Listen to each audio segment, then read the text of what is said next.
We're back again. What's up, guys? Jordan Pyle here, your go-to Chicago realtor. And today we're talking about expectations as a buyer in today's 2022 real estate market.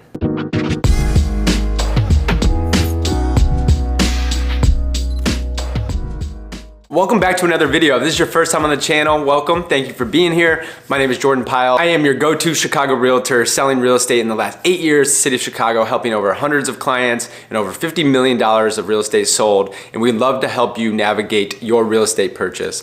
So on today's video, we're gonna be diving into some of the expectations you need to know if you're gonna be buying in this market so that you can be as prepared as possible so that you can win the property of your dreams. If this information has been valuable to you today, I would love for you to leave a like on the video, comment any additional questions down below. All right, so talking about expectations.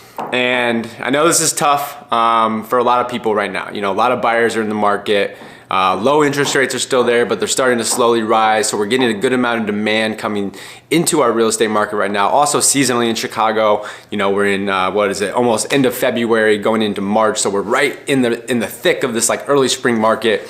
And things are crazy. There's just not enough inventory. You know, we have essentially what I would like to refer to as like an absorption rate. So to give you a little lesson on this, an absorption rate is essentially like if you were to think about, let's just say a 2-bedroom, 2-bath condo in Lincoln Park, in the neighborhood of Chicago of Lincoln Park. If you were to cut off all new supply of inventory hitting the market so that all the inventory that's currently active in that geographical area for the 2-bed, 2-baths, if you were to just cut that off and no more were to come to market, it would typically take us about 30 to 35 days right now for that to sell through. And that's what we like to refer to as the absorption rate. A healthy or a balanced real estate market, the absorption rate is actually somewhere between 4 and 6 months. So meaning that the average days on market is between 120 days up to 6 months. So right now you can see at roughly 30 days, we're in an extreme seller's market. So with that being said, we need to set some expectations about how you need to be prepared as a buyer in today's market in order to make this process seem very feasible and to make it successful so that you can actually get the property you want at the price and the terms that you desire.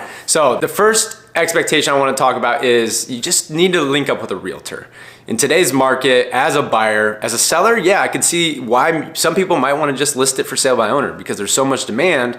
It's a lot easier to sell a property. But if you're on the other side of that and you're a buyer in today's market, having an expert that does this day in and day out, that has access to off-market inventory, that knows how to negotiate, knows how to understand what both the listing agent and the seller of those properties that you're potentially considering are, and then how to actually bridge the gap of, okay, what is fair market value? And based on fair market value, what's going to be our offer strategy for us to be able to get this as the price that we need to get it for?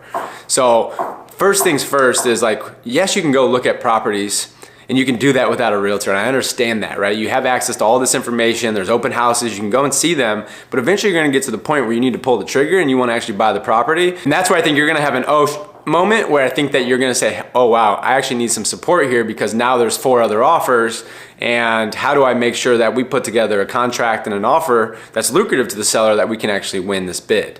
And that's where an agent's gonna have that in-depth knowledge of what's important in the real estate transaction, what types of terms and what type of pricing offer strategy we're gonna need to compile in order for us to put together a winning bid. So that's the first thing is don't try to go about this on your own. You're not gonna save any money. I know a lot of times buyers think that since they don't have an agent, that the seller's gonna save money because they don't have to pay that other percentage of commission to the buyer's agent. While at times that can be the case, that's not your decision to basically make. It's essentially a decision that would have to be made between the listing agent and the seller to reduce that commission if somebody came in that was not represented by a buyer. But at the end of the day, you're gonna want that representation to make sure you're protected in this pretty competitive real estate market that we're in right now. All right, so the second expectation I wanna go over is don't even go look at properties yet unless you're pre-approved.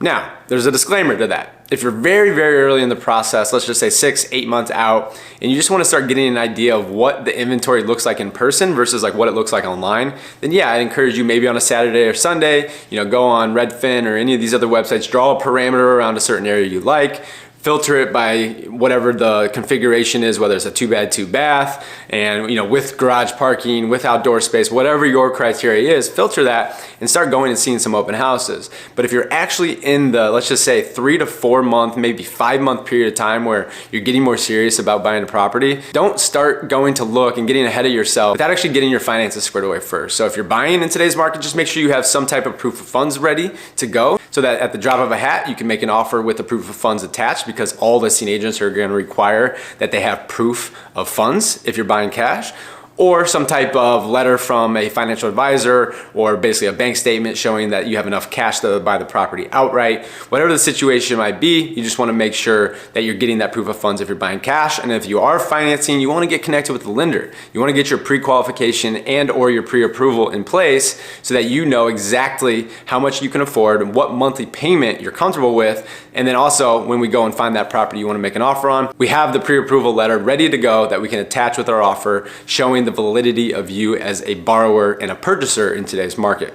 Okay, so the third expectation that I want to talk about ties into how much you can afford. So if there's listings hitting the market, they're a hot property, they're priced aggressively and they're priced to sell. So would that be either right at fair market or right under that, and it's got good marketing and exposure, then those properties, if you like it, there's probably going to be 4 or 5 other parties that like it too. So with that being said, oftentimes we're seeing properties selling for either asking price or 5 or even 10% higher than what the property is listed for. So this can create an issue, right? So if you're basically looking at the very top of your budget, you're gonna be making an offer, and now that property has a lot of additional competition, which then forces you to have to go up and above that top barrier of your price point or that top parameter, then now you can see why that's gonna be a very emotional decision, because you're right there. You might only be 5 or 10% off, but now you're basically in and over your head, and you just wanna make sure that that monthly payment is comfortable and that you're not house poor. So one way that we like to set the expectation up front is that, okay, if you're approved to 500,000, let's just call it to make things easy, then maybe let's look 5% under that. So maybe now we're looking at properties that are around 475 versus drawing the cap at 500. So now in a situation where we're making a competitive bid on a property that's at 475, and now it goes maybe $10,000 or $15,000 over asking price because of additional competition, now you're still under your $500,000 where you felt comfortable, and now you have the ability to win and bid out these other parties that are potentially trying to buy this property. So that's the third thing that I like to talk about in today's market, because I've seen it time and time again where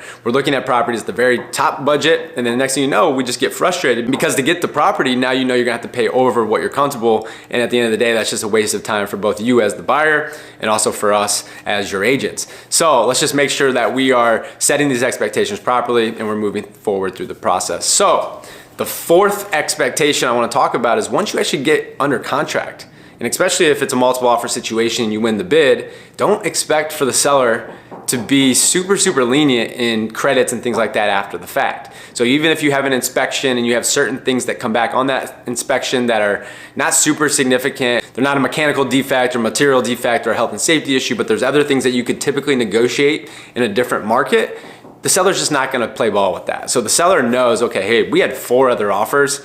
You're making this process really difficult and you're asking for all these things that are really unreasonable. So they have a lot better chance, and they're willing to bet on the fact that, hey, if we need to lose this buyer because they're being unreasonable and go back to the market and get another offer right away with multiple offers, then we're gonna do that. And in this market, the seller just has the leverage in this regard. So know that when you make an offer and you go under contract, there's likely gonna be very little negotiation room unless it falls within the parameters of what the contingencies are throughout the process. And I'm not gonna get into all that on this video. Maybe I'll do another video coming down the pipeline about all the different contingencies throughout the contract to close process that protects you as a buyer. But basically just know that once you go under contract, the seller does have a lot of leverage. You as the buyer don't have quite as much. So you need to make sure that you're comfortable at the price that you arrive on when you go under contract, in the case that you don't get any additional credits or anything like that. Okay guys, and finally, the fifth expectation I want to talk about today is the risk of appraisals not appraising out. So I had one recently where we went under contract. I was actually on the listing side of the property, and I had multiple offers on a property. We ended up getting about, let's just say 5% over ask. In this example, let's say we were on the market for 542.5. We ended up getting 555. And what happened was when we had the property appraised, because the purchaser was getting financing, traditional financing, I think 20% down, the property didn't appraise out, and it appraised about 20 grand less than what we were listed for. Not what we were under contract for, what we were listed for.